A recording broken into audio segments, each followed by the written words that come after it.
Many people wonder why there is a lack of unity. Relationships are suffering, and we have so many different books being written of how to improve our relationships. What is the problem? And many have suggested that the problem is that we are incapable of communicating. We don't know how to communicate with others. And because we can't communicate, then there's no way of relating to the other. Because the human being, actually, it's interesting, the human being is called a medaber. He's not called a intellect to contrast a human being with an animal, but he's a medaber. He's a speaker, a communicator. That's what makes us uniquely human, that we have the ability to communicate.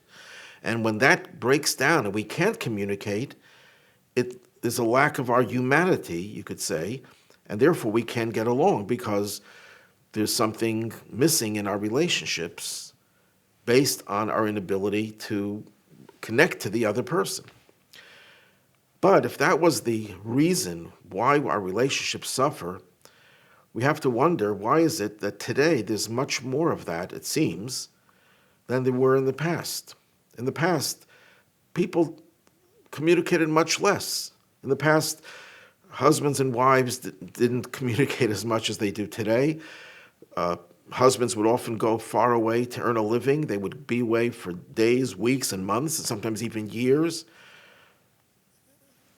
We didn't have all the modern methods of communication. We didn't have the telephone. We didn't have the email. We didn't have the internet. Today, we could connect with audio and visual to any person in the world, certainly with the people that are closest to us. And yet, it seems that relationships are suffering more than ever before. So I believe that communication, or the lack thereof, is not the cause of the breakdown of relationships. It's one of the symptoms of the breakdown of relationships. We have to get to the root cause. What is it that stops us from having a good relationship, and what do we have to work on? And I believe the answer is, in order to have a good relationship with others, one has to have a good relationship with himself or herself. If we cannot relate to ourselves, if we can't communicate with ourselves, then we're not going to be capable of communicating with others. We have to learn how to express our own individuality, our own inner selves. And when we do that, then we could connect to others as well. There's a famous saying, goes back to medieval times, that words are the pen of the heart. That means if you want to communicate, it has to come from the heart. There has to be feelings. And if we don't have feelings for yourself, then the feelings will not materialize for others. You will not be able to communicate with others, because speech by itself doesn't mean anything. The speech has to come from inside. And if we can't relate to ourselves, then we're going to have a problem relating to others. Now, why can't we relate to ourselves? And why are relationships suffering so much now in modern times? I think a partial answer to it is, especially with regard to the Jewish people, who have gone through so much suffering and pain throughout all of their history. They knew so much oppression, persecution, pogroms, massacres, expulsions, and culminating with the worst of all, the Holocaust. That dulls our sensitivities. We don't have the ability to express our feelings and to relate to ourselves even. Our feelings are occluded, they're covered up because of the pain that we have been subjected to. But to add to that is, God in his infinite kindness, because he knows how much in pain we are, gives us a sedative, a tranquilizer that takes away some of the pain. But a tranquilizer is a double-edged sword. It takes away pain, but it also dulls our senses. We're desensitized. We don't feel the pain, but we also don't feel our own existence. And we certainly don't feel others' needs and others' pain, because we have been tranquilized. And we have to get out of that sedated state of mind to be able to express our own feelings about ourselves, and then we could relate to others. And the problem with what people think about themselves comes in two categories. It's either someone who has a very low self-esteem, a deflated self-esteem, or someone who has a very high self-esteem, a very inflated self-esteem. And they both destroy our ability to communicate with ourselves, to have a healthy soul. Because the person who is suffering from a very low self-esteem feels crushed and becomes depressed and really doesn't have the ability to express emotions. And if you can't express emotions, then you can't relate to others. A person who is guilty of having an inflated self-esteem will also find that he or she has the inability to emote. Why? Because they can't take criticism. And as soon as they're criticized, which is inevitable, of course, they're crushed. And sometimes they beat themselves up because they have such high expectations of themselves. And when they don't realize those high expectations, they feel devastated, they feel crushed. And that destroys their emotions. So we're living in an age when our emotions are not capable of being fully expressed because of whether it's low self-esteem or high self-esteem. You know, Passover is the holiday of liberation, the exodus from Egypt. The Arizal, the great Kabbalist, said that the word Pesach is actually a composite of two words. Pesach. Pe means a mouth or speech. Sach, speaks, the mouth that speaks. And that the exodus from Egypt was also the liberation of the power of speech. What exactly is he saying? At least the simple understanding of what he's saying, I believe, is that when we talk about liberation, what does liberation mean? Liberation means before you had no identity, you were a slave. A slave has no identity. A slave is just property of the master. When you become free, you're now an independent human being. You're a person. Before you were just an extension of the master. That is synonymous with speaking, with true speech, the ability to speak, to communicate. When you become a free person, when you have an identity, when you have a spiritual identity in particular, you are able to communicate. So communication is not the problem. Communication is the effect of a lack of having a self-awareness of who we really are. When you become aware of yourself and you can relate to yourself, you're able to communicate as well. Judaism, Torah, is about three different things. Maharal, one of the great Jewish leaders and Kabbalists of the 16th century, explained that there are three different areas we have to work on. We have to work on perfecting ourselves, vis-a-vis ourselves. We have to perfect our relationship with God and our relationship with others.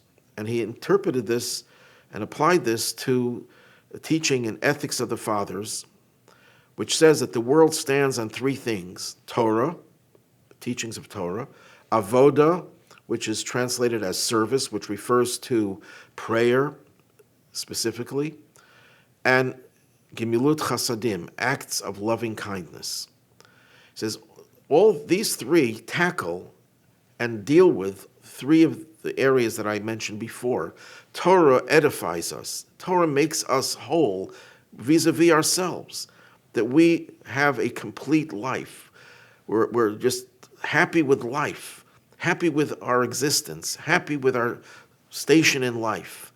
Torah is what refines us and edifies us and enhances our own existence.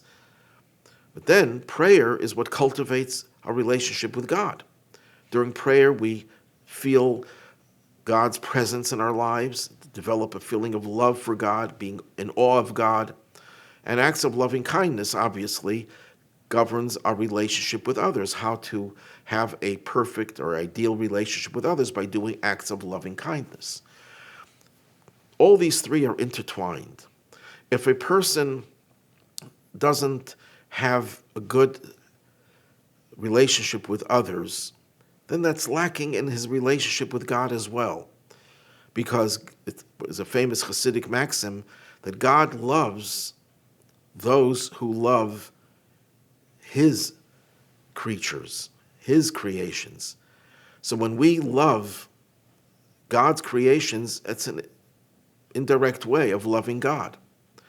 But also, if we don't love ourselves, if we don't have a healthy self-awareness, then we can't relate to others either. We can't extend our lives to others because we're so much caught up in our own cocoon. And our own cocoon is a prison. Our emotions are in prison. So when we have a healthy self-respect, a self-awareness, then that enables us to connect to others as well. That enables us to have a relationship with God and a relationship with others. Once, a Hasidic master once explained that the commandment in the Torah that says, love your fellow as yourself, what is the Torah trying to tell us? To love others? He said, no. That's the effect. The Torah is trying to tell you, love yourself. Have an appreciation of your uniqueness, that you are special, and that God loves you. And when you love yourself, you will love others as well. If you can't love yourself, then you can't love others, he said.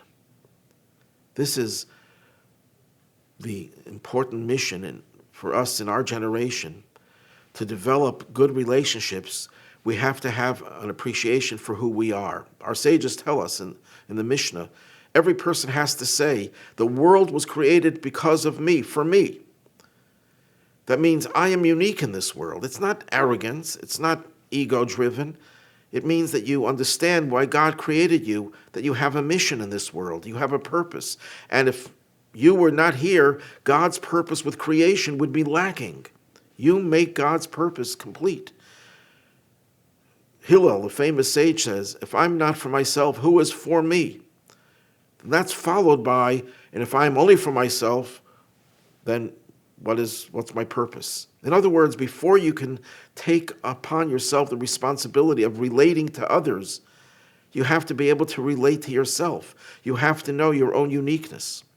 And we take this saying that I mentioned before, that everyone has to say, the world was created because of me. In Hasidic thought, it takes this a step further. The word in Hebrew for world is olam, which comes from a root that means helem, concealed. That God created a world deliberately in a way that his presence is concealed. Good is sometimes concealed. And what do we see openly? Openly we see negativity, we see hatred, we see avarice, we see greed, we see all the vices that exist and abound.